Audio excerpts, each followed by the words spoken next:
Herkese salam, TV Show magazin kanalımıza hoş geldiniz. Müğənni Rəqsanə İsmailova nəvəsi Sevgi ilə olan videosunu izləyicilər ilə bölüşüb. Həmin videoda o nəvəsi ilə əyləncəli anlar yaşayıb, videoda qızı Mihrimah da yer alıb. Həmin görüntüləri sizlərə təqdim edirik.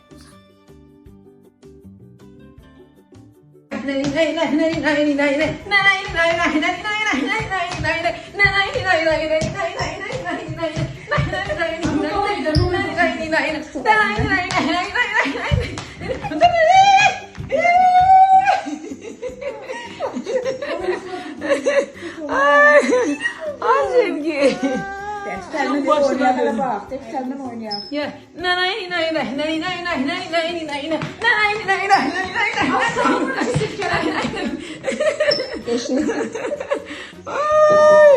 Sana kurban oğlum. Ay Matı.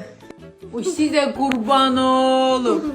Sizi verene kurban oğlum. Sizin basınıza dönüm. Darıkmıştım basınıza dönüm. Benim güzellerim, benim balalarım. Size kurban oğlum. Allah hiçbir alanı balasından, ailesinden uzak eləməsin. Size kurban oğlum.